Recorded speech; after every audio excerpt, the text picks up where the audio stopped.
Executive part 1। Use of some और any. सम का meaning होता है कोई, कुछ या थोड़ा। We use it in the sense of an amount of और ए नंबर ऑफ। अगर सम का यूज़ हम अमाउंट ऑफ के लिए करते हैं तो ये वहाँ पर क्वांटिटी को रिप्रेजेंट करता है, क्वांटिटी को दिखाता है, यानी कि मात्रा को दिखाता है। अगर हम सम का यूज़ ए नंबर ऑफ के रूप में करते हैं तो वहाँ पर ये नंबर को दिखाता है, नंबर ऑफ पीपल या नंबर ऑफ थिंग्स, भाई कितने व्यक्ति हैं या कितने लोग हैं, कितनी चीज़ें हैं, उस चीज़ को ये बताता है। ठीक है फ्रेंड्स। सम एग्जैक्ट क्वांटिटी और एग्जैक्ट नंबर ऑफ थिंग्स को नहीं बताता है। सम जो है एग्जैक्ट क्वांटिटी यानी कि एक निश्चित मात्रा या निश्चित नंबर्स को, यानी कि कितने व्यक्ति हैं उसकी निश्चित मात्रा को या निश्चित नंबर को ये नहीं बताता है। ठीक है फ्रेंड्स। सम का यूज़ अफर्मेटिव सेंटेंसेस में किया जाता है, यानी कि अफर्मेटिव सेंटेंसेस का मीनिंग होता है फ्रेंड्स सकारात्मक या फिर पॉजिटिव वाक्य। तो सम का यूज़ हम पॉजिटिव वाक्यों में करते हैं, सकारात्मक वाक्यों में करते हैं। सम का यूज़ हम एन अमाउंट ऑफ यानी कि क्वांटिटी को दर्शाने के लिए करते हैं। सम का यूज़ हम ए नंबर ऑफ यानी कि नंबर्स को दर्शाने के लिए भी करते हैं। लेकिन सम हमें एग्जैक्ट क्वांटिटी को नहीं बताता है और एग्जैक्ट नंबर ऑफ थिंग्स को ये या फिर नंबर ऑफ पीपल को ये नहीं बताता है। ठीक है फ्रेंड्स। सम का यूज़ जब क्वांटिटी को बताने के लिए किया जाता है तब ये सिंगुलर अनकाउंटेबल नाउन से पहले यूज़ होता है।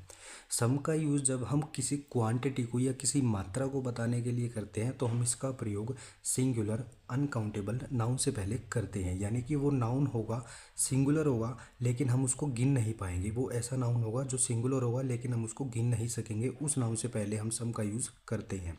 फिर उसके बाद है सम का यूज़ जब नंबर ऑफ थिंग्स और पीपल को बताने के लिए किया जाता है तब ये प्लूरल काउंटेबल नाउन के पहले यूज़ होता है। यानी कि सम का जब हम यूज़ नंबर ऑफ थिंग्स यानी कि कितनी चीज़ें हैं या कितने व्यक्ति हैं उसको बताने के लिए जब हम करते हैं तब ये प्लूरल काउंटेबल नाउन से पहले यूज़ होता है। ठीक है ना फ्रेंड्स। लेकिन सम कभी भी एग्जैक्ट क्वांटिटी को या एग्जैक्ट नंबर ऑफ थिंग्स और पीपल को नहीं बताता है। क्वांटिटी के पहले यूज़ होगा तो सिंगुलर अनकाउंटेबल नाउन से पहले यूज़ होगा, यानी कि नाउन तो सिंगुलर होगा लेकिन ये नहीं पता होगा कि वो है कितना। ठीक है फ्रेंड्स। तो वहाँ पर हम सम का यूज़ करेंगे। सम अगर किसी नंबर को बताने के लिए यूज़ हुआ है वो नाउन तो काउंटेबल होगा और प्लूरल होगा, लेकिन ये नहीं पता होगा कि वो है कितना, यानी कि कितने व्यक्ति हैं, कितने लोग हैं, कितनी चीज़ें हैं। ठीक है फ्रेंड्स। एग्जाम्पल्स हैं आई हैव सम मिल्क। अब देखिए फ्रेंड्स, सम का यूज़ हम कहाँ पर करते हैं? सम का यूज़ हम पॉजिटिव सेंटेंसेस में करते हैं। ठीक है फ्रेंड्स। ये सेंटेंस हमारा पॉजिटिव है, इसमें नो, नोट और एनी नेगेटिव वर्ड का यहाँ पर यूज़ नहीं हुआ है, तो ये हमारा पॉजिटिव सेंटेंस है फ्रेंड्स। ठीक है ना। सम का यूज़ हम सिंगुलर अनकाउंटेबल नाउन से पहले करते हैं जब ये किसी क्वांटिटी को बताता है, किसी मात्रा को बताता है। और यहाँ पर हमारे पास मिल्क है फ्रेंड्स, जो कि एक क्वांटिटी के रूप में होता है, एक मात्रा के रूप में होता है। जैसे कि 1 लीटर 2 लीटर ये क्वांटिटी होती है, मात्रा होती है। लेकिन सम हमें ये नहीं बताता है कि मात्रा एग्जैक्ट कितनी है। तो हमें यहाँ पर ये नहीं पता कि मिल्क कितना है, इसलिए हमने यहाँ पर सम का यूज़ हुआ है। सम का यूज़ हम पॉजिटिव सेंटेंसेस में और सिंगुलर अनकाउंटेबल नाउन से पहले करते हैं जब ये किसी मात्रा को बताता है। ठीक है फ्रेंड्स। तो मिल्क हमारा यहाँ पर क्या है? सिंगुलर अनकाउंटेबल नाउन है। फिर उसके बाद है friends you have some books. Some का यूज़ पॉजिटिव वाक्य में हुआ है फ्रेंड्स। बुक्स यहाँ पर हमारा प्लूरल काउंटेबल नाउन है। यानी कि देखिए फ्रेंड्स, मिल्क को हम गिन नहीं सकते इसलिए सिंगुलर है, बुक को हम गिन सकते हैं इसलिए ये प्लूरल है। ठीक है फ्रेंड्स। लेकिन हम यहाँ पर ये नहीं बता सकते कि बुक्स कितनी है या हम कहें कि मिल्क कितना है, यानी कि ये एग्जैक्ट क्वांटिटी को नहीं बताता है। तो यहाँ पर सम का यूज़ हुआ है किससे पहले? प्लूरल काउंटेबल नाउन से पहले। इसको हम गिन तो सकते हैं बुक्स को कितना है, लेकिन एग्जैक्ट क्वांटिटी को ये शो नहीं करता है सम। ठीक है फ्रेंड्स। फिर उसके बाद है शी हैज़ सम मनी।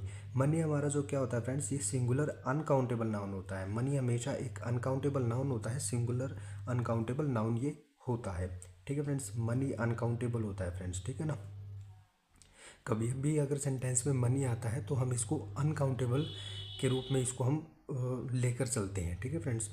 फिर उसके बाद है I have some pens. Pens हमारा क्या है फ्रेंड्स? प्लूरल काउंटेबल नाउन है। ठीक है फ्रेंड्स। पेन हमारा क्या है, प्लूरल काउंटेबल नाउन है। तो सम का यूज़ जब भी किसी नंबर को व्यक्त करता है या किसी पर्सन्स को व्यक्त करता है जिसको हम गिन सकते हैं, तो वहाँ पर हमें नाउन को प्लूरल फॉर्म में यूज़ करना होगा फ्रेंड्स। यानी कि सम के बाद कोई नाउन आता है जो नंबर को रिप्रेजेंट करता है, भाई कितनी चीज़ें हैं, कितने व्यक्ति हैं, कितने लोग हैं, तो उस नाउन को हम प्लूरल फॉर्म में यूज़ करते हैं। और जब वो किसी मात्रा को रिप्रेजेंट करता है तो वहाँ पर हमारा नाउन सिंगुलर फॉर्म में आता है फ्रेंड्स, ठीक है ना। तो ये हमारे यहाँ पर सम का यूज़ था। फिर हम नेक्स्ट वीडियो में हम देखेंगे एनी का यूज़ हम यहाँ पर देखेंगे फ्रेंड्स।